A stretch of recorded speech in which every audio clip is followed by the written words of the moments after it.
All right, good evening, y'all. Look, so apparently my mic was on mute. Welcome to the show. It's Wednesday. Y'all know what that means. That means I'm like all over the place. It's the middle of the week, still doing 50 million things. People knocking on my door, asking me questions. My mic is on mute. People laughing at me in the back green room. And more importantly, y'all, I'm trying out this new green screen, little film right here. So y'all got to help a brother out. Tonight we got a jam-packed show for you guys tonight. We're going to be really having some good discussions. We got a few panelists that are not on yet, but they will definitely be joining us in just a little bit. But I wanted to introduce you guys to our panelists that are on the show tonight. Tonight we're going to be talking about what happened to dating with a purpose. We're going to be talking about how much does love cost, and then we're going to be talking about mental health in the Black community. And I got to give a shout out tonight, y'all, because I feel like we got the dream team tonight. I feel like we got some dream team makers tonight. And who knows what is liable to be said tonight. We don't know. We're just going with the flow tonight. So do me a favor real quickly. Let's go ahead and go over the rules for the night before I introduce the crew for the night. Yeah, we got a new system, so y'all got to bear with me. I'm usually pretty good about all this stuff, right? So do this for me. Like this post right now. That's right. Like this video right now. After you like this video, make a comment so we can know you're watching. If you're on YouTube, you can like, comment, and subscribe and share, and as well as on all of our social media pages, you can share this out. So like, comment, subscribe, share, do all that. It's religious for y'all right now. Like, comment, subscribe, share. Like, comment, subscribe, share. When you do that, that makes it possible for people to want to give donations to this show. And more importantly, it makes these celebrities that I'm about to introduce in a minute want to come and hang out on the show, because that means they know people actually listen to us and comment with everything that we got going on. All right. So people want to text me. Don't text me while I'm on air. All right. So real quickly, y'all. First, I'm gonna start off. She is. This will be her first time coming on the show.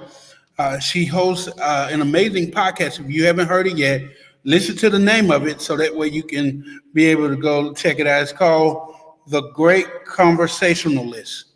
The Great Conversationalist. So if she's the Great Conversationalist, I guarantee you, Miss Ty Parker would definitely be a great addition to the show tonight. So y'all do me a favor, help me welcome Ty to the show. What up, lady? Hey, what's up? I'm good. I'm glad to be here. Thanks for having me on. Great. Listen, so real quick, tell us a little bit before I introduce the next person.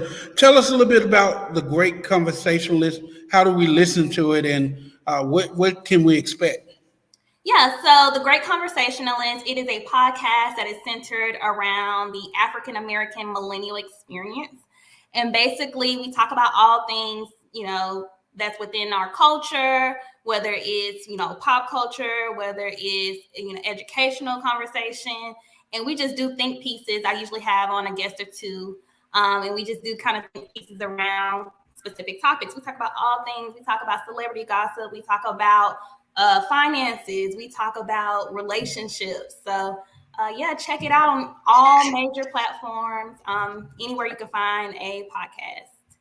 All right, cool. That's Ty, y'all. So she's going to be joining back with us in just a second. So once again, welcome to the fam, Ty. All right, this next person, y'all. I don't know if I should bring him up, but I'm going to go ahead and do it anyway. He's one of the baddest DJs in the South and beyond. We've done events together before. I can definitely call him my brother, because he's going to tell me like it is, and he don't mind telling me, Josh, you broke, ain't coming to your event no more. Ladies and gentlemen, DJ Sock, very muchly known as Larry. What's up, brother? What's good, man? What's good with you? What's good, everybody? What's up, man? So listen, real quickly, tell everybody about who you are And where you located, man? Okay. Of course, I am a DJ by trade, but I am also a registered financial advisor. So that is my actual, you want to say, 9 to 5. Also a licensed stockbroker. That's my 9 to 5 as well. But I'm located in Pelham, so not hard to find. I'll be somewhere everywhere. So just come and check me out. Check me on Instagram at DJ_Socks, or you can also check me out on Facebook at DJ Socks. Can we talk about the quotations for a second? Like what's Trying to be politically correct. And the quotation. All right. So you ready to get into this, man? We hope to have our rest of our team join us later on. We get it. Everybody got JOBs. It is the middle of the week. But are you ready? Yes, sir. All right. Ty, you ready? I'm ready. All right, so y'all, let's first just dive right in. I'm gonna try to see real quickly, y'all, because this tell y'all that I wasn't prepared today a little bit. There was a post that was made. It's an old post, as a matter of fact. I've seen this post like last year or so, and I was just kind of pondering and wondering about it, trying to, understand it. And I'm trying to bring it up, you guys, so y'all can we're going to read it together, okay? And since we got a finance advisor in here, and we got the great conversationalist in the room, we're gonna dissect this post, and then we're gonna really talk about it, because I think it opens up a whole can of worms. I think it definitely hits on some stuff that people are not expecting, and people may have questions about. So give me 1 second, y'all. I'm actually trying to, I'm loading it into the system right now so we can all read it together as a class. All right, so. All right. This is what happens when you live, y'all. Anything. Yes, sir, live in effect. Right. Listen, this is that whole live effect. You never know what's going to happen. But we're going to bring this up right now. And real quickly, I'm being rude tonight, y'all. I want to say what's up to my friends on YouTube, Facebook. We're not on Periscope anymore. We're just on Twitter, Apple Podcasts, all of our other podcast streaming platforms. Want to say good evening to you guys, and thank y'all so much for tuning in, listening in. You can comment as well and give us your thoughts. All right, so this is what we're going to do. I'm going to let Ty read this to y'all, because I think it'd be better if the ladies heard this from a lady standpoint. Okay. So, Ty, go ahead. You in class. My fiance wants to have a wedding, and I don't. I want a small ceremony. She wants to use the $16,000 that I have saved up for a home and for emergency funds. I already spent $3,000 on a ring she wanted, and that was from my savings. We can't seem to come to a compromise. I'm willing to spend $5,000 on the wedding, and she says that's not enough. What can I do? All right, I'm gonna go to the finance advisor on this first before we really dive into this. What? Hey, Auntie, my aunt is listening in. What is this? What's going on, man? Well, just based upon just that clip that what she just read, to me it appears as if that they really haven't really talked about finances, because he would have already known that she's more of a spender, and she would have already known that he's more of a saver and looking toward the future. So those ideas are kind of opposite to each other. So they are already starting off their marriage kind of shaky, because you got to have a solid foundation of how you want to do your finances. So that's first and foremost. Okay. Secondly, as she was reading, I didn't see one time where it was a we. Like she said, well, since she's wanting this big elaborate, I don't even say big elaborate, but she's wanting a wedding. Well, if you got 5,000 then let me put X amount of dollars in since this is something that I really want, since it's more so that she's wanting more so than him. But it appears that, of course, I guess we'll probably get into it later. I guess, the man supposed to pay for everything. So I guess she's feeling like, well, brother, this is what I want and you need to make it happen. But if he only got 16,000, that's all he have. I mean, clearly she knows this before, she said yes, I will assume. So to me, they already going down a financial road that doesn't look pretty. So Ty, I'm a millennial as well, but is this some new millennial stuff? Like what is this? Well, I mean, I agree with you in saying that. I feel like that, they're getting off to the wrong start, right? But I also feel like nobody's wrong in this situation.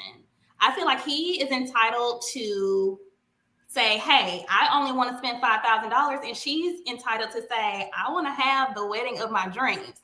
Now, and that's going to cost more than $5,000. See, the thing is, though, if you guys can't come to a compromise on this, then this is going to be the beginning of, like, this is the iceberg of so many more problems where it's going to be like, so what are we going to do about the kids? Are they going to public school or private school? How much are we going to spend on a house? How much, they obviously value money differently. So like you said, I don't think that they should, well, you didn't say this, but I don't even think they should get married based off of this conversation. So when I first read this, I paid no attention to it the first time I ever read it. But today, I was looking at this and I was trying to find out, first off, bro, where you found her at? Secondly, what was in your mindset? Like, when you said I do, what was her financial aspirations before you said I do? Like, how did that dating life go? Were you taking her to Applebee's or were you taking her to Ruth Chris? Like, were you taking her to Perry's? Like, what's the mindset? So, like, there's so many dynamics to it. So you definitely talked about, like, you were getting ready to talk about the whole, I guess, the gender roles thing, and we'll be talking about that a little bit Sunday on the podcast. But for today's purposes, I thought it was like, and you tell them because I ain't never been married. I thought it was like the daddy job to pay for the wedding. Like, I'm trying to understand this. Well, we're in the new age, new time. See, me and my wife, we pay for our wedding. So her father is deceased. So, and it was just like, well, since this was something that we wanted to do, I didn't want to put that burden on anyone else because it's not her mom or my folks. They're not getting married. We were getting married. So everything that we wanted to have in our wedding and our reception, me and her paid for it. Was your wedding big wedding or a small wedding? It was medium. It wasn't elaborate, but it wasn't small either. I trust me, we felt into that bank account a little bit. I got you. So, big wedding, small wedding. What's your take? I would actually do a smaller wedding, but I also wouldn't cut costs with that small wedding. Like, I'm at an age where, I know who my friends are. I don't need everybody at my wedding. So it'll be small in the sense of, maybe 50 people tops. But I would want to do nice things with those 50 people. And like, we're talking about $5,000 people. The average wedding in America is $30,000. So, I mean, $5,000, $30,000. I'm not trying to spend 30, but $5,000 is a stretch for sure. Okay, so we're gonna dissect this one more time because apparently somebody didn't get this in their head. So he said his fiance wants a wedding, and he don't. First off, he done already told y'all he ain't trying to do the whole traditional wedding thing. He want to go down there to the courthouse, sign the paperwork, call it a day. He wants something small, just a small ceremony. She wants to use all of his money that he saved up for a home and for emergency funds. And he's already spent half of it already for this ring. But now she's like, no, you got to dig deeper. And he's like, no, I'm willing to come off a little bit. But she sounds like she just wants him to deplete the whole account. I'm just saying. That's what it sounds like to me. Am I wrong? Like, no, I didn't get that from that. That's a lot of assuming. Like, he says he's willing to pay $5,000. Cool. But it's so many ways to resolve this. Like, what about coming up with the money? Like, okay, you have $16,000 and you don't want to use your savings. Don't use your savings, but don't just say no. Like, find a way to say yes. Whether that is y'all cutting costs in y'all day-to-day life to save up for the wedding, y'all coming together, y'all asking parents.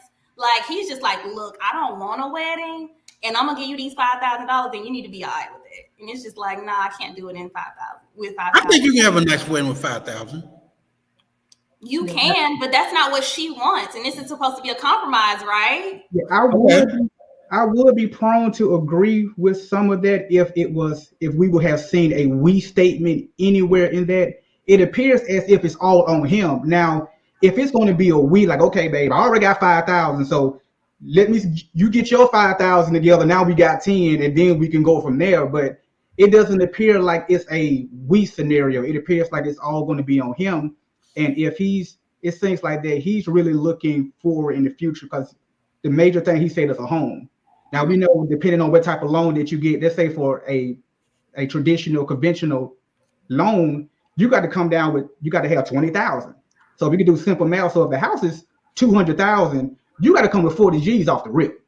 And so if he only got 16, we already dipping 5, like, we're gonna be living in this apartment forever, babe. Like, hey, like, I'm trying to do some things. But if we keep getting behind because we're trying to pay for a wedding that, trust me, I've had one, you still remember it, but it started fading as the years go. And as you get later on in your marriage years, you're like, man, we really could have used that money for something else. I'm speaking from experience. We really could have used it. I mean, I don't regret spending it, but at the same time, if we could have used that money somewhere else, I wouldn't be tripping either. So I think for me, if she was coming along with at least 5,000, then they go from there. But it doesn't appear like it's a we, it's more of a you, which is the guy. But we don't know, based off of this, like, this scenario, we don't know how much she's contributing at all. All we know is that she wants him to contribute the money that he has. But that doesn't necessarily mean that she's not willing to contribute whatever she has too. We just don't know that. He's just like, what I have, I want to keep a certain amount saved, which is fine. But like I say, find a way to say yes. Like, don't just be like, nah, I'm only giving you $5,000. Listen, Ty. Let me read this comment. Robin is our special commentator for the night, y'all. And she said, hey, everybody. She said, weddings are traditional. If you're going to do that, the tradition is that the woman's family pay. Facts. Ms. Renee said, I really care less for a wedding. I would rather have a cookout, put a down payment on a house. And Robin also said a wedding is a ritual. So I'm inclined to go with the fact of, look here, you call your mama your daddy, your brothers, your sisters, your aunties, and your cousins. I'm going to call mines. Then we're going to get just our friends. We're going to set up behind in Larry's backyard. And we're going to have us a quick wedding. And we're going to take that money, we're going to invest it in, we're going to go buy us a house. Like, that's me. But now, look, your answer is you finding a way to say yes. Now, he already said he got the 5,000. You said, okay, we're going to call up a few people that love us, or we're going to crowdfund the rest of this money. I'm okay with that. All right, cool. We got 5,000, all right? Crowdfund the rest, and then I'll meet you at the altar, all right? That's what we're going to do. That's how we're going to do it. How much does love cost? Like, what is the right amount? Is there ever a right amount for a wedding? Well, that depends on the two individuals, because everyone is different. Everyone view money different. Everyone view love different. You know, for some people, you have to buy their love. You know, they love, hey, there's a price for the ring. It's a price for the wedding. So they already have if you love me, you will spend this amount, X amount of dollars, whatever that may be. And you have some like, look, are we doing the wedding for other people? Or are we doing the wedding for us? because the only people that should matter is me and you. If we're good, this just solidifying and let the whole world know, like, look, she's off the market and he's off the market, or she and he. You know, I don't want to offend nobody, but this other person that's off the market. That's pretty much what weddings is supposed to be for. Because other than that, you know, it's all about taxes and all those. I ain't gonna bore you with all that stuff, but that's what the wedding is for. So, so for me personally, it shouldn't be about. I'm not gonna sit up here and say money's not important. Cause come on, let's be serious. But that shouldn't be the sole factor to determine if you're going to want to be with somebody, just solely based upon love. I mean, based upon money, because what happens when the money go out? So if I lose my money, you no longer love me, or you know, or if I lose my job or you lose your job, where now your love gonna sway. So that's the conundrum that you fall into when it's attached to money. If the money start looking funny, then that love might start looking funny. Absolutely. Absolutely.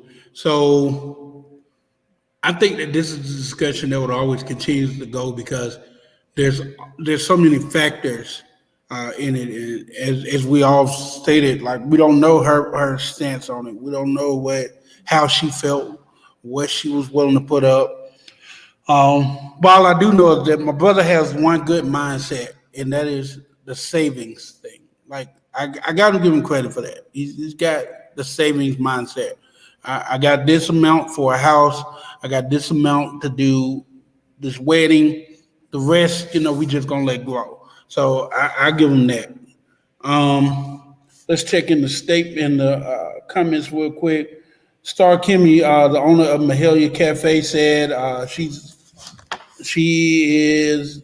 I'm all about the mental health awareness. So we're definitely going to be talking about that tonight. Robin says, Star Kim woke me up when you get to that part. I can't stand you, Robin. All right, so we're definitely not at that part yet, Robin, but we're getting there. Let's go back to something that I think will hit really good with this comment. What happened with apparently one thing that they did do was they dated with a purpose, right? So I've been wondering this question for the last few days, and I'm just I need somebody else's mindset or opinion on this. What happened to dating with a purpose? Like, I don't see a lot of people running to get married. I don't see a lot of people saying, hey, if I'm dating you, this is what I'm looking for. Instead, I see we're just hooking up, or we this.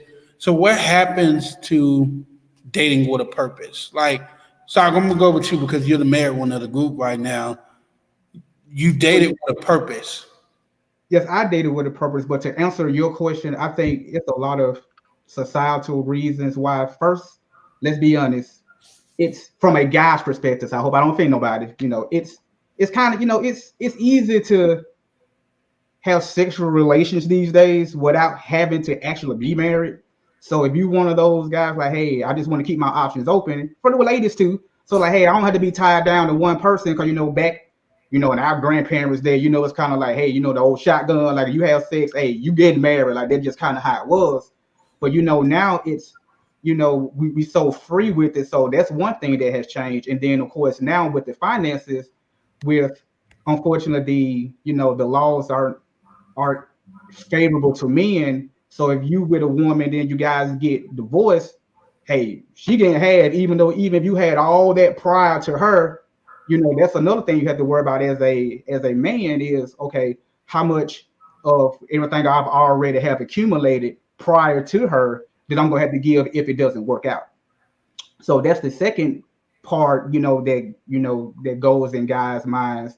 And then of course now, you know, women, you're like, hey, you know, I'm so, you know, now you have that I'm so independent type role with women now. I'm independent. I don't need no man. You really hear more so from our sisters, it appears like. So guys like, well, hey, well, you know, if you handling it, what's your handling, boo? You know, just call me, you know, when you're kind of lonely. And then, you know, I'm gonna let you go on about your business. So, you know, because, you know, no man can't tell me what to do, you know, don't want to have the traditional roles anymore. Because nowadays, you know, women are more educated, more educated than brothers as far as statistics goes, as far as graduating from college.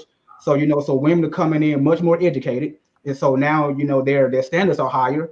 And so the guys like, well, why go through all that if I can get what I want anyway without having to tie myself down? So I think those are some contributing factors why the marriage rate is so low, especially among us. Okay. Ty? You made very valid points, but 2 points were, in my opinion, contradicting. So I would say for sure there are more options. So we have Instagram, we have Facebook, the world is smaller, and a lot of people don't want to settle. You know, they're like, oh, I have this, but what if I can get better? Whatever that means, whether that's looks, whether that's financial, whether that's, on both ends. Then the financial piece. So with the guys having like more to lose in a situation, that's standard, but that's not our struggle as African Americans, because as you stated before, Black women are more likely to be more educated, therefore earn higher wages, and usually are the breadwinners in the relationship. So I don't think it's necessarily a disconnect when it comes to men having more to lose. It's the idea that they kind of think that in their head, but that's not actually the reality of the situation. It's like, hey, I don't want her taking my money. And it's like, yeah, the women in our relationships are the ones who have the money, have more to lose in that regard. Definitely independent syndrome. I don't need a man. I don't want a man. Men aren't, SHIT. That whole dynamic is definitely a problem. But I just feel like as a community, we just don't value marriage. We don't see the value in marriage. We don't understand that is what actually is like a key founding thing to build generational wealth. We want to build it on our own and then come to the table and be like, okay, I got this, you got this. Now let's bring it together, instead of actually coming together, coming up with a plan, and then building those things together. Right. So let's go to the comments. So Robin asks, how do I know that they dated with a purpose? He got on one knee and asked her whether or not, hey, will you marry me? I mean, that's a purpose, right? Are we just, there's a goal, there's something there when you date. Hopefully there's something there. Ms. Renee, most don't want to commit because things are so accessible. Quality over quantity, worth values comes with a price.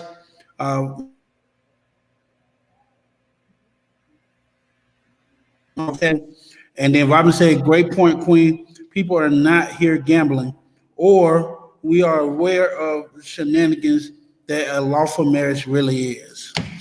Okay, we ain't gonna go there. Listen, I believe when our parents dated and stuff, there was a purpose there. There was something there.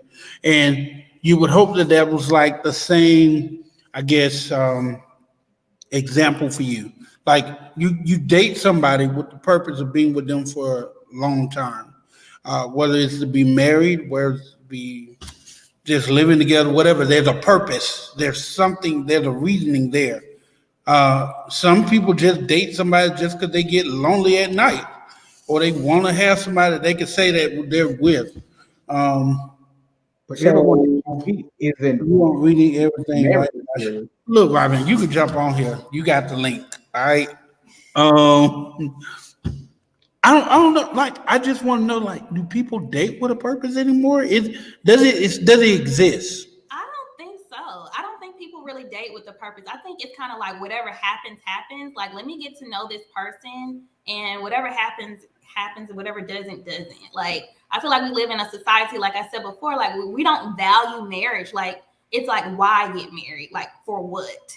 Outside of kids having a 2-parent home, and then even with co-parenting being so popular nowadays, people don't even really see they feel like it's the same thing. So I don't really think that people really date with a purpose. I don't think marriage is like something that we as a community just look for. In all honesty, it's kind of something we just kind of fall into. Do you think, generally speaking, not everybody, of course, but just generally speaking. Do you think millennials have a purpose of? Do I think what? Syndrome. You're breaking up. Okay, I was saying, can you hear me now? Oh yeah, I can hear you now. All right. Do you think millennials are dating with a purpose, or they're just dating just say we're not alone? I think they're just dating to not be alone. Okay. Right. Yeah. Yeah, what do you think? Huh? What do you think? You think that they are now? I don't think that there's a purpose anymore. I don't think that they're dating with a purpose anymore. I think it's just tired of being alone, or they do emotion. So look, we might as well just date, or hey, let's hook up, or let's do this. But I'm interested in hearing this next person's comment. Ladies and gentlemen, Robin has just joined the live stream, so we're gonna bring her in. Robin, what's up? Yeah, I had to come in so my comments don't be read wrong. Because he did not read none of the comments right. Not just mine, but nobody. So I'm like, let me just slide in here and just say what I think. Because I don't want it to be taken out of context. And I don't remember the comments now, and I'm not on my computer, so I can't see them. But as we move along, I'll comment verbally, so Josh doesn't have to read my comments, because I would rather say them. That is fine. Thank you. Let me ask you this though, since you're up here. Do you think millennials are dating with a purpose? I don't think I'm permitted to answer that because I've not surveyed all the millennials in the world. I'm sure that there are, and I'm sure there are not. Okay.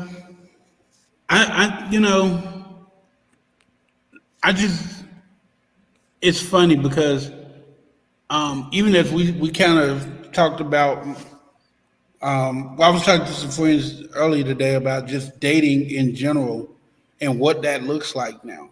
I don't think anybody has once again, I'm going back to when our parents were dating, there was a picture of what dating looked like. Nowadays, I don't think there's a picture. I think it's just, you make it up as you go. I don't see a problem with it, considering that everything doesn't work for everybody. In the same way I date now, I may not date like that next week. I'm ever evolving. So my purpose this week may to only date you for mental clarity. Next week it may be for stability.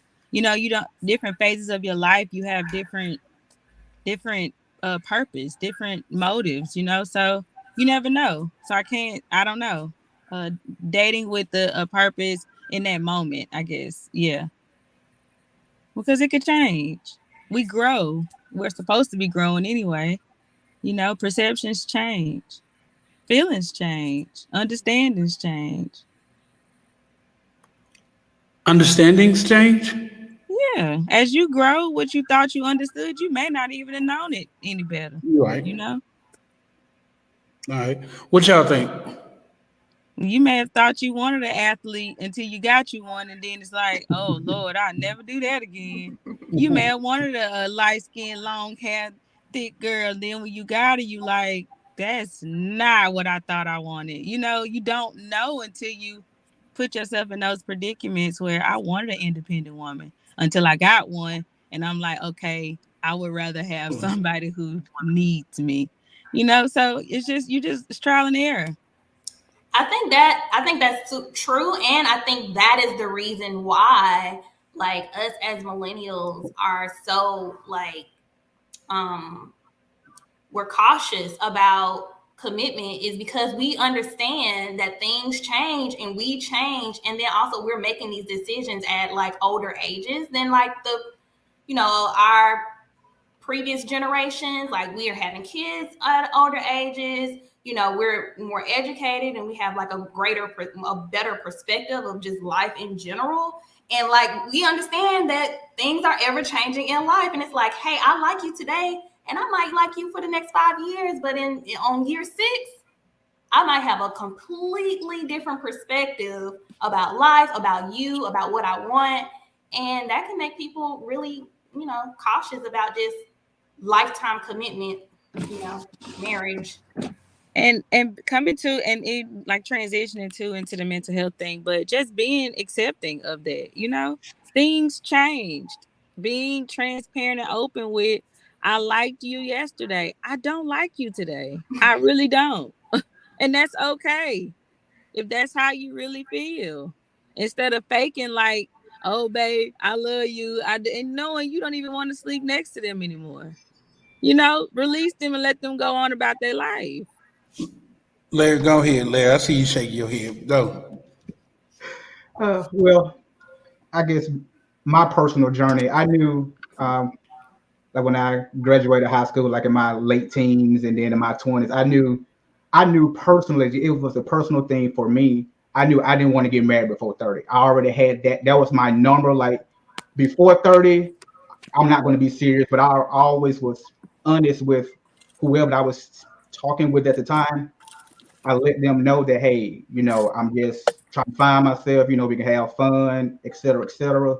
But I already knew I wasn't wanting to get serious or serious to get married before 30. That was just a personal thing of mine because my parents got married real young, 19 and 21. I'm like, how do you even know? I'm like, I mean, they've been, they married 42 years now. I'm just like, at that age, I'm like, how do you know that that's the person you're going to spend the rest of your life with? Like, I don't even know me at 19, 20, 21, let alone how can I know I want you at 19, 20, 21? Not to say that you still can't have the perspective at 30, but for me, I just feel like that was a good round number at that time. I'd have been graduated college already, started to get my finances in order. So that was already the mental that I had in my mind. Now, of course, life can throw you a curveball because you think that everything's going to be chronological. Because my wife that I met, when we met, I was 26. And I tried, like I said, I told you my mindset was 30. So I was dragging in and dragging, but it got to the point. She was like, look, brother, we've been together 5 years. You either know we about to get, she's just like, hey, you either know you want me or you don't. So, like I said, I was trying to duck and dodge like I was more to comeback or something, but I knew that she was a good woman. And so, you know what? I did, but I reached my 30s. So like I said, once I had reached my 30, it just so happened that once I had already reached that age that I already had in my mind, I just so was fortunate enough that I already had found the person that I wanted to spend my life with too. So I just was lucky in that sense that it kind of coincided. But had I would have met her probably in my early 20s, we probably wouldn't have got married. Not that she wasn't still the same amazing woman. It just that I wouldn't have been ready. And so I just would have been honest with her. So, so some people, so people just have to have in their mind, like as they go through stages when they're ready. You just hope at the time that you're ready, that the person that you with is also ready. Sometimes, if you're lucky, it meshed together. Sometimes, you might have to let that person go if you're really ready. So so timing is everything, but you have to be true to yourself as well. Definitely. I'm kind of glad Robin was trying to switch this to the mental, because dating now takes a lot of toll on the mental. Um, for me, it does, right? Like, I'm one of the few. I'm speaking for me. I'm one of the few guys that just can't handle playing games anymore, right? Like, I'm to a point where I know what I want, Mm-hmm. when I want it, how I want it. And it changes. It does have its moments where there may be some changes, some adjustment, but mentally, like,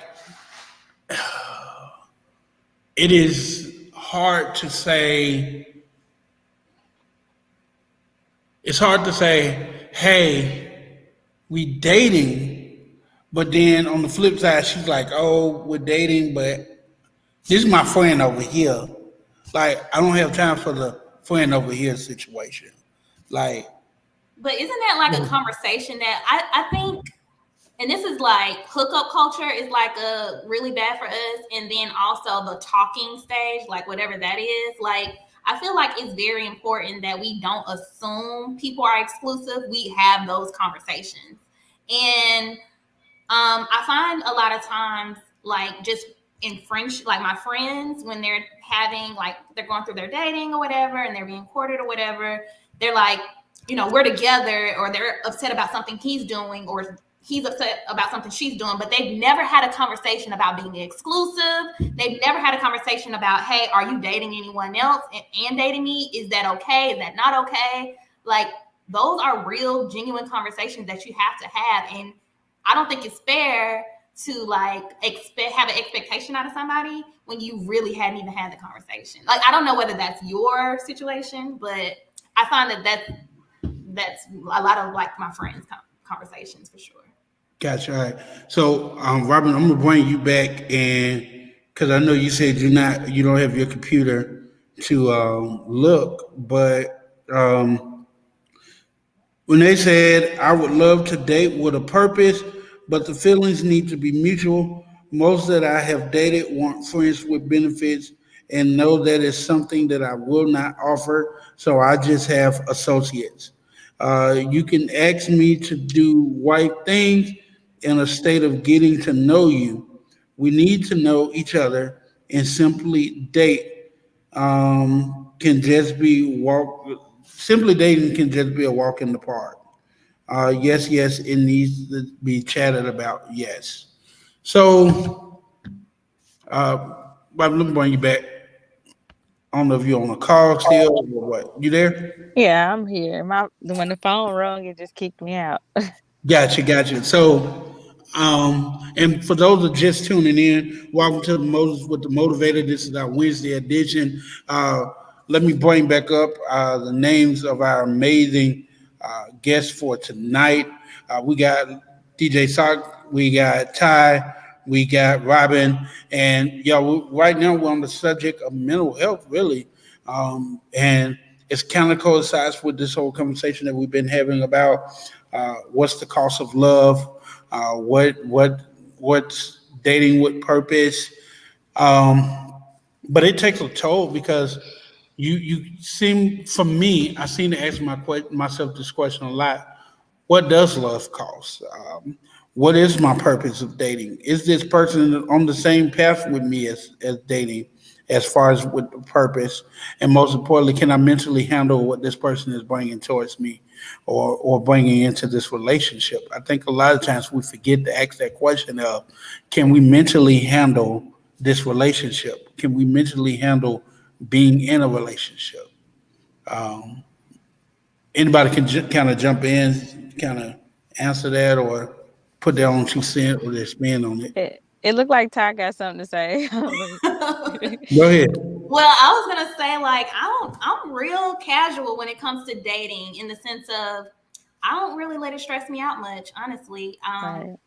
I like who I like, and I don't like who I don't like. And if I find that we're not compatible, I cut it off very soon. I don't sit around and try to let people warm up. I know some people are like, hey, I don't like them, but maybe if I get to know them a little bit more, maybe I'll grow to like them. I learned at a very young age that that's just not my thing. That's not my personality type. So when I find that like I'm not compatible with a person, which you can find that out in a week or two, I did it, and I kind of move on from there. So with that mindset, that kind of keeps me mentally, at ease, and I enjoy the people that I enjoy. Definitely. Robin? I agree with her. I was saying amen to everything she was saying. Like, yeah, makes sense, because my motto is there's no benefit to doubt. Like, if I feel doubt, or I feel like I gotta ask so many questions, and you should be transparent. Like, what we're here for. And if I gotta dig for it, I may as well. I've worked on myself already. You should come completely healed, transparent, and shine bright, so that we can be translucent and see each other clearly. And you should know up front. It's a yes or it's a no. Definitely. Larry?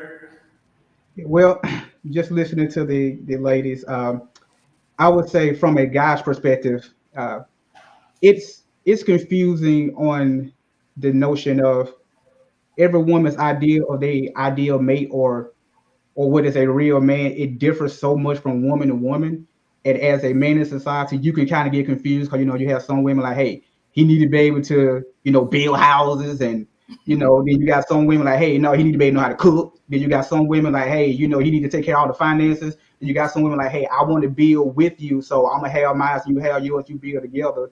It's so many different ideologies out here. So you can find yourself trying to fit a mold that might not necessarily be you. And if you would have been true to yourself, a woman would have liked you for you. But because Exactly. there's so many others that, you've had to change your mindset of what society has told you what a man's supposed to be and what a man's supposed to do. And so it just gets exhausting. Yeah. I can see for, just speaking from the man's perspective, like it can get really exhausting because you just never know. Each woman, trust me, like I said, I'm lucky. I don't have to worry about this no more. But each woman, just have their own idea of what that perfect man is. And of course, we already have a contradiction because there's no such thing as perfect. So you're gonna fall short regardless of what someone is looking for. You're never going to be able to be the perfect person for anyone. But you shouldn't want to be, because you should be able, you want the other person to help you grow. So whatever that you're lacking, then they'll have it, and then whatever they're lacking, then you have, that's your strength.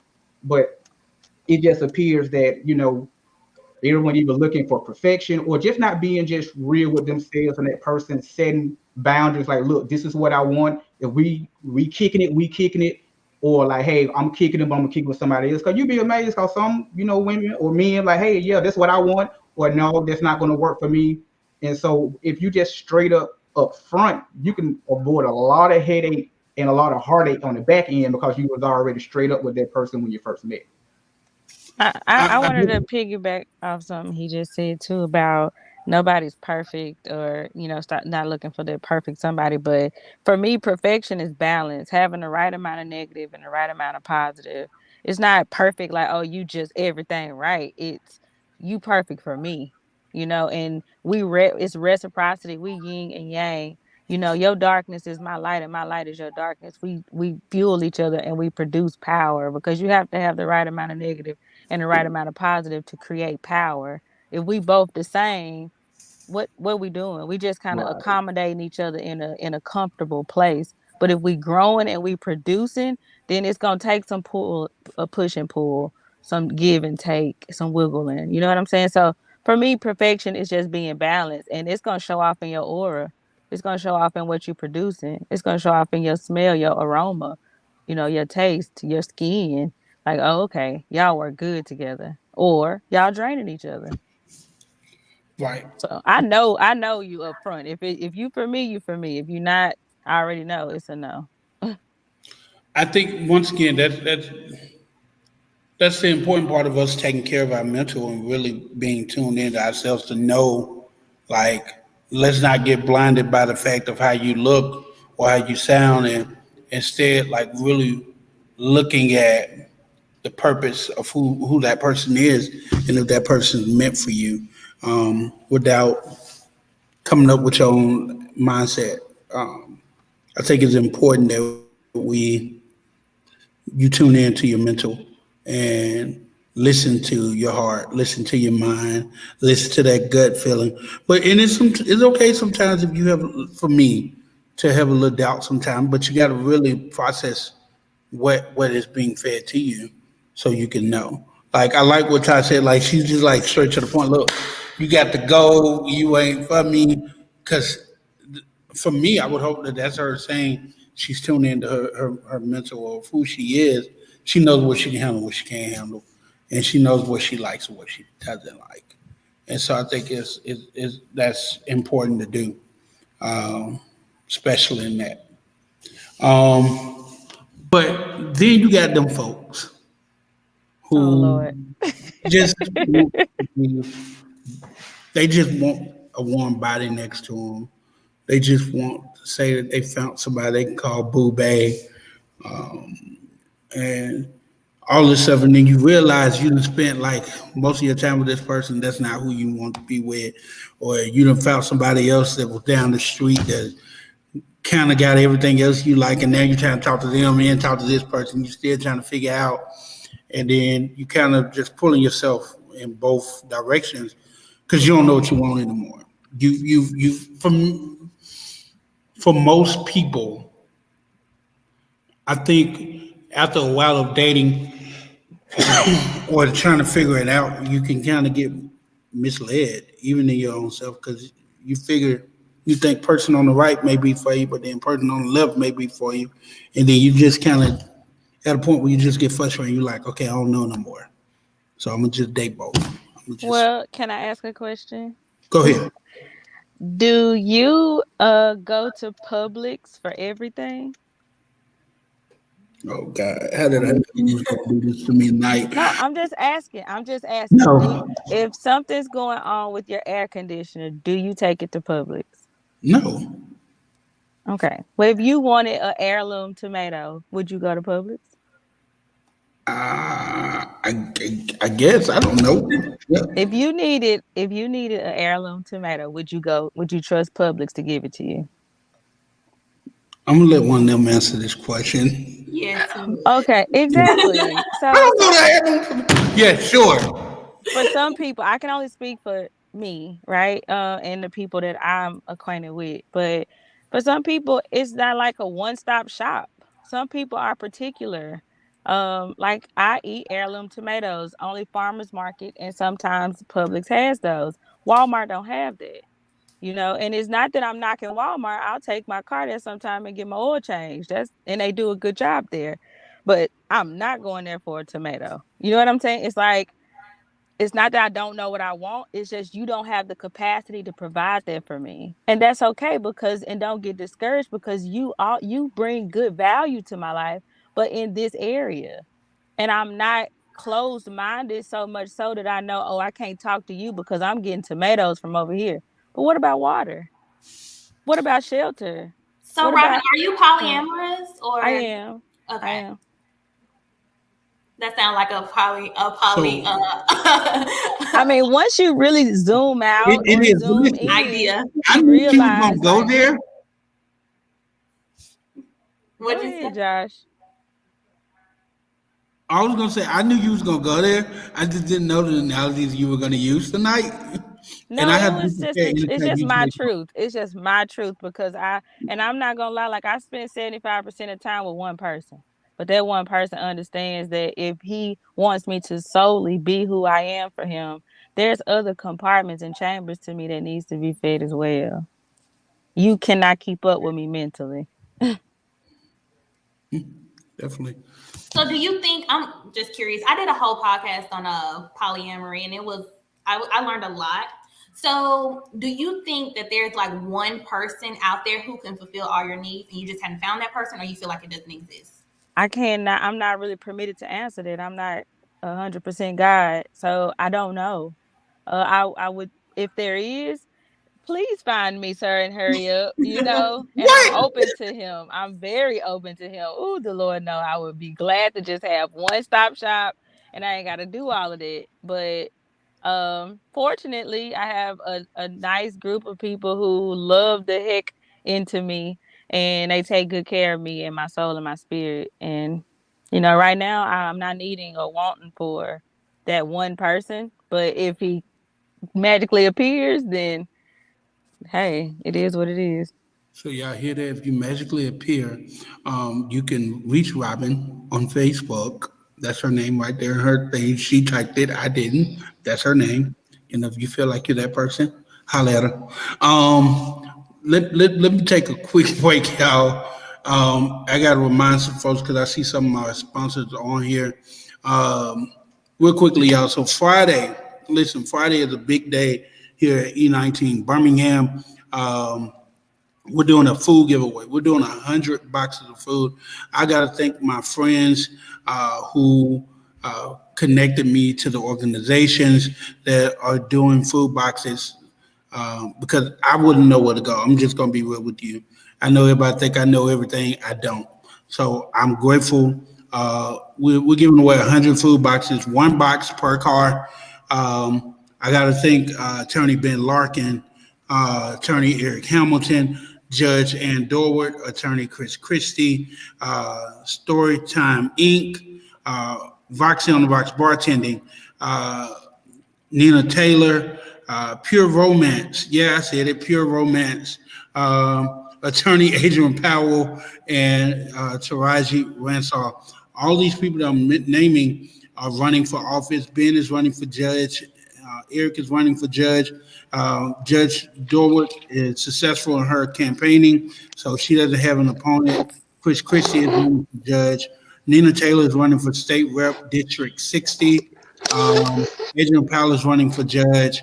And Roxy is not running for judge. They're just an amazing bartending company that is always here at E19 serving us some great drinks. Storytime Inc. will be a part of the pop-up shop. I think they do the bear bombs. So if you want some bear bombs, you can come Friday and buy those. Taraji Ransaw is running for county school board, the statewide seat, the countywide seat. Pure Romance is definitely not running, but you can get your love stuff and all that good stuff that you need to spice up your bedroom, you know, your poly life, your normal life, whatever. You can get you some love going on. And Gloria's Winning Gems is a paparazzi company.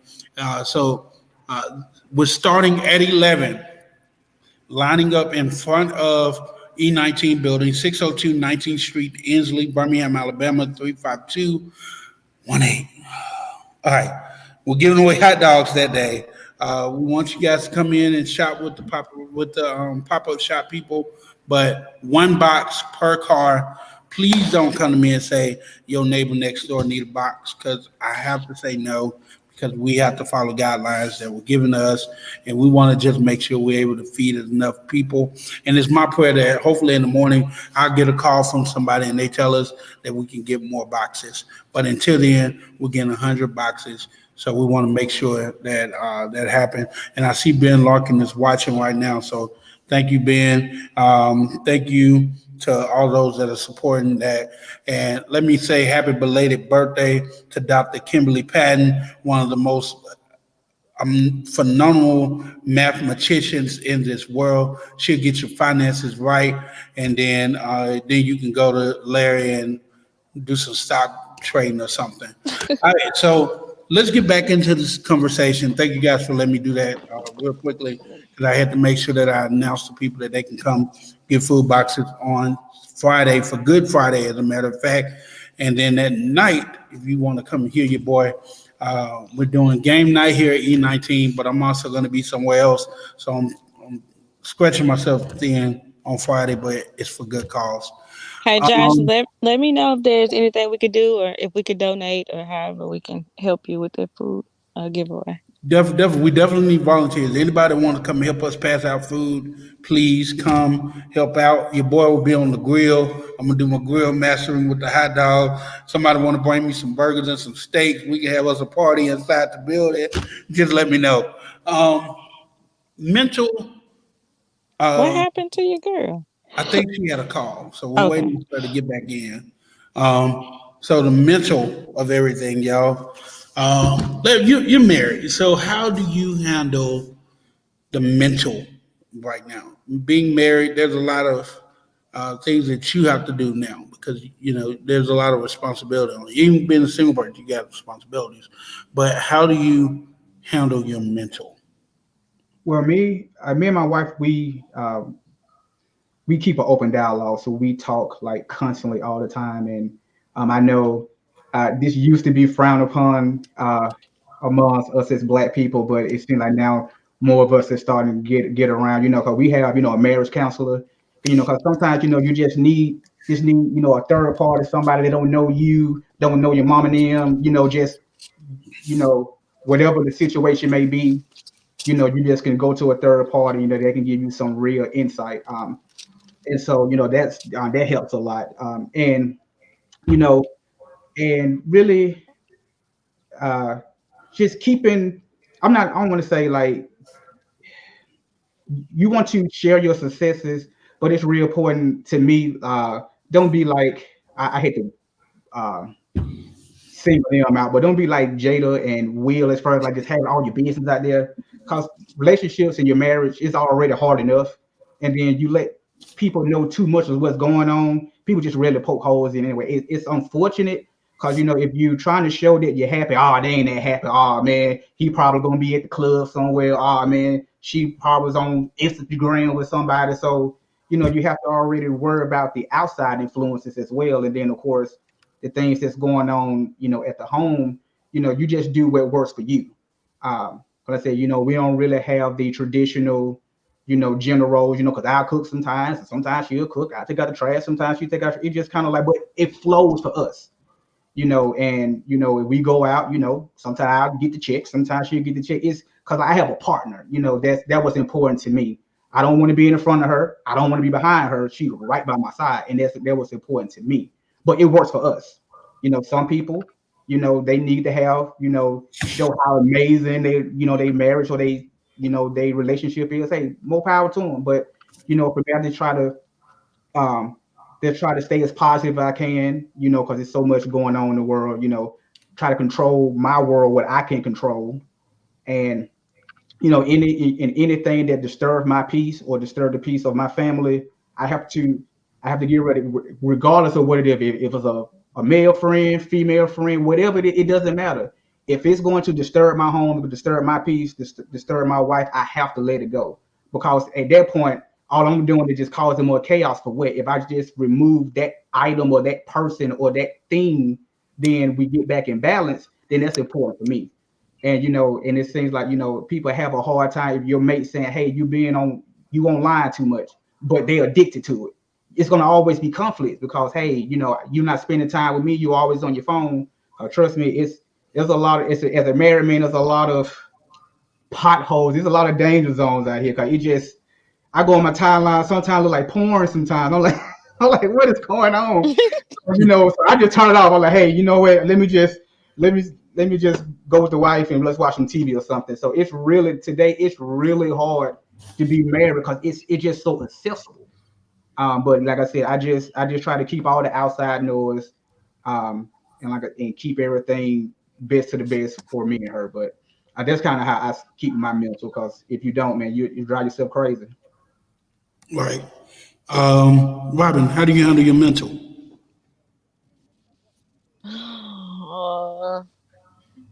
It's so I'm so different. I can't really just answer this in one way. I do what makes me happy. Let's say that. And I remain free all the time. Even when I'm unavailable, I'm still free. And I do what makes Robin happy. That's it. And what's not taking my joy and peace and love and kindness and taking me out of my element, of course.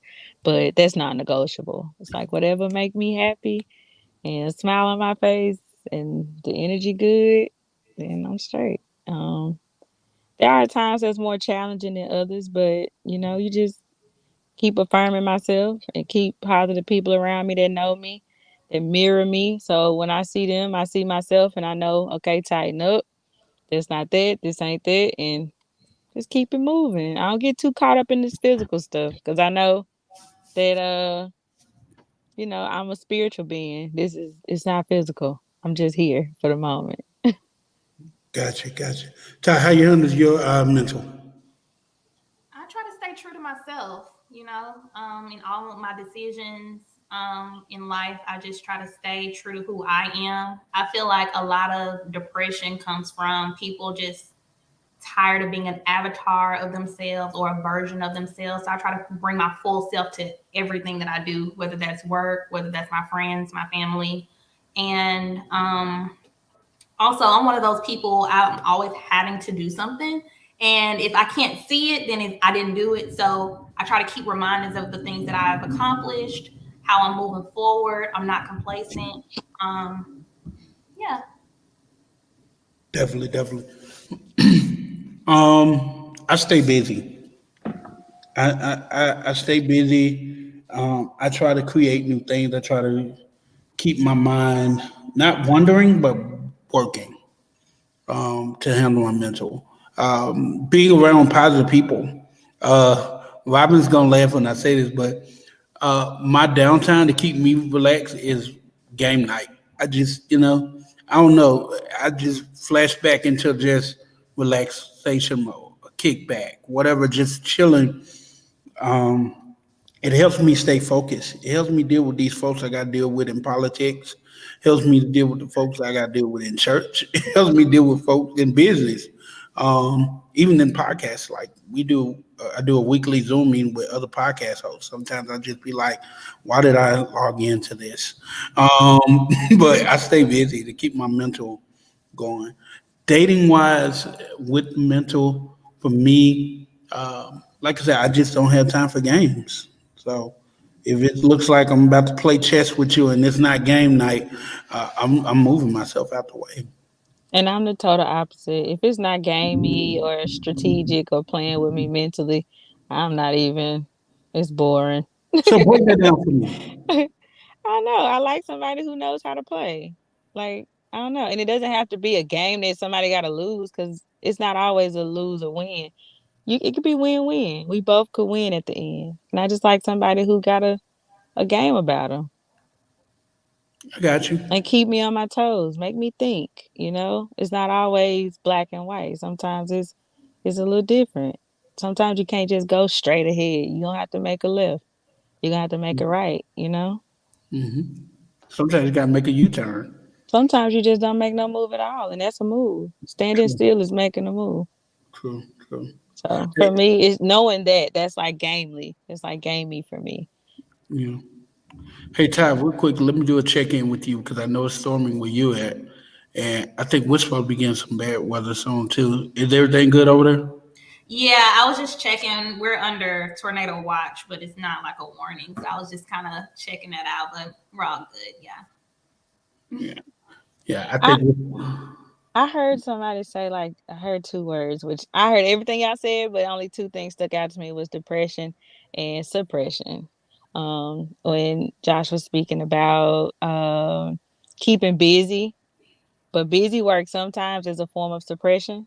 So you don't really realize what's really going on because you just staying busy. So I ain't got to think about it. But it's when you taking a constant self evaluation or assessment on self, you realize it's always something. It's always something. It's never not nothing. So like suppressing it and keeping yourself busy is also distracting you from what's really going on inside. Um, and not saying you personally, Josh. I'm just saying that could definitely be a thing because we raised in a culture of sweeping stuff under the rug, and then when it's time to do spring cleaning and you pull that rug out, everybody's sneezing. Everybody is allergic because there's so much stuff that we just then compiled up under that rug. Depression and anxiety for me, depression is like people who have some connection to past events, people who keep thinking about what was and it used to be like it could be, it should have been, everything is as it should be. Like you are exactly where you're supposed to be. And anxiety comes from people who are so prone to thinking about things in a future sense. Well, I got to do this because this gonna make me be like that, and I gotta, because in 4 years I gotta. Ain't no, the time is always now, like right now, and that helps me in my mental is to stay present and focus on what is in this present moment, um, and not like drift off into that past and future phase, and just be where I am. So Yeah, I think I completely agree with that. Like, I definitely suffer with anxiety. It's not like, not people make that like a personality trait. That's not me. it's But not. um, but things that I do, like I'm always trying to be a little bit early when it comes to like things like this. I'm always trying to be prepared. That stems from thinking about what could go wrong, living in the future.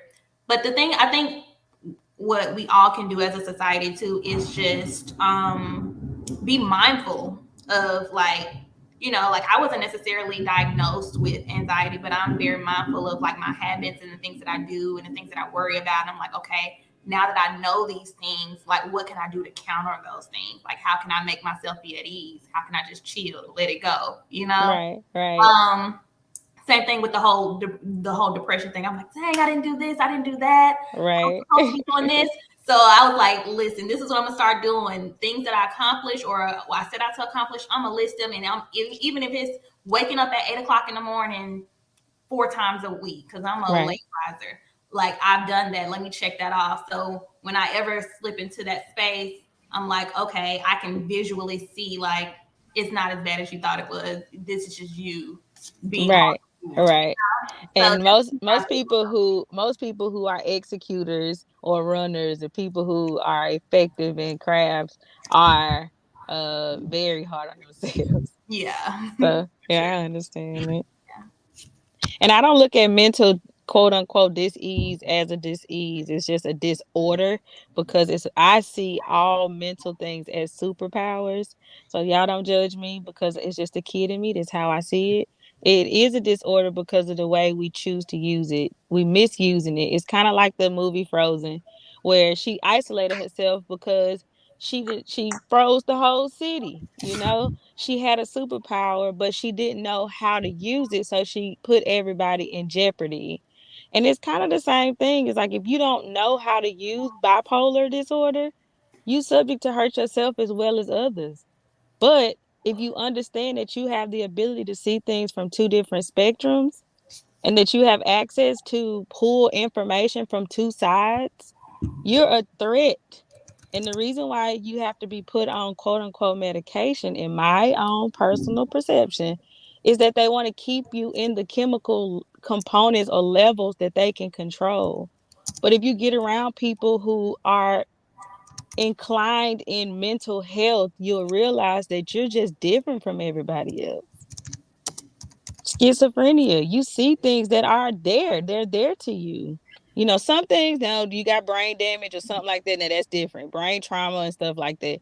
But if you naturally, organically see your grandma or an old spirit standing there talking to you, or, that's not harmful to me. That's something that, and I have many friends that see and hear things, and in the culture, they make us think that that's crazy, or that's demonic, or that ain't that, but that's something you're dealing with. That's something to be addressed, not medicated. My opinion. Right. So can I first say that thank you for always bringing me back to life with your analogies. But the fact that you just used Frozen makes me want to watch it tonight. I'm sorry, y'all. It's actually a like, good I've never movie. seen Frozen. I know. I heard Wow. everything you said. I just want to know. I was stuck on Frozen for about 2 seconds, and then Ty just broke my heart when she said she'd never seen it before. So, Girl, she was magic and didn't know it as a kid, and she accidentally got angry or something with her hands and froze the whole city. don't say And it. they was She they got was mad at her because the city was mad because she froze them. So she ran off and ran away and isolated herself Hey, for don't tell years. it. See, But she wouldn't have anxiety. I understood want what to know. I she don't wouldn't need have any understood what I surprises was when I see this saying. movie. You Yeah. don't want no surprises. I Look, want all the details. after you watch the movie, you gonna call me talking about something. Do you want to build a snowman? Why? Oh wow. But yeah, but she really towards the end she realized that she had a special power. It was something that she could use to save the world too, instead of just harming the city. The problem was it was being misused and mishandled and abused. And that's what's happening to a lot of us with superpowers. We're being mishandled, we're being misused, and our viewpoint on it is totally different. We got toxic viewpoints. We already see it as a disorder, as a disease, and it's not. I'm just not like you. And that's okay, because it's going to take a radical, special person like myself to save this crazy, chaotic world. And that's my perception. And when things get bad, everybody going to come knocking on my door, want my superpower friends and I to come and save the day. And we not going to do it. Go ahead. Wow. All right, y'all. So the Right. time. What happened to DJ Socks? He got quiet on me. Hey, they said you have 2 ears for a reason. I'm just listening. Your perspective is very unique, so I'm just listening. Thank you for being so nice with it. Hey, Ty, when her book come out, man, I'm waiting for the book to come out. That's all. I'm waiting on you to write it. See, she keeps trying to get me to write it. I need her to write it. Yeah. Anyway, so listen, y'all, the time is far spent, and I told you guys I would not keep y'all long. What I want to do is I'm going to give each of you guys a chance to kind of, if you want to hit on one of the topics we talked about, um, or you want to promote your business or whatever it is, I want to give you that opportunity. We're going to start with our resident commentator, Ms. Robin. I'm gonna give her a chance to talk to the people first, and then we're gonna loop up. So when you see your face come up, it's on you. So Robin, we're gonna start with you. Okay. Well, I am Robin. I am the president of a nonprofit called the House of Wealth. We are a entrepreneur resource agency. So we provide resources to aspiring entrepreneurs and entrepreneurs that are already. That's micro lending, business startup funding. We help build business plans. Um, Marketing, things of that nature. I also am a LLC owner, Royal Concierge Services, where I provide notary public services, nanny services, and personal and business assistance. So, yep, that's me. I am online as Miss Robin, MSROBIN, the nanny, THENANNY. Also, Divine Soul 33 on all platforms. Awesome. All right, Robin, stay with us. I'm gonna put you in the green room for a moment. All right, the great conversationalist is on you, ma'am. Yes, so I am the creator and host of The Great Conversationalist. It's found on all platforms that podcasts are found on. It is a podcast that is comprised of think pieces about the African American millennial experience, whether it's lifestyle, culture, just a millennial perspective. You can find me on Instagram, The Great Conversationalist. My personal page, Ty_Belladonna. That's BELLADONNA. And yeah, that's it. The great conversationalist. All right. My DJ, that's my DJ. Go DJ, that's my DJ. I'm gonna bring him up. All right, ladies, on you, man.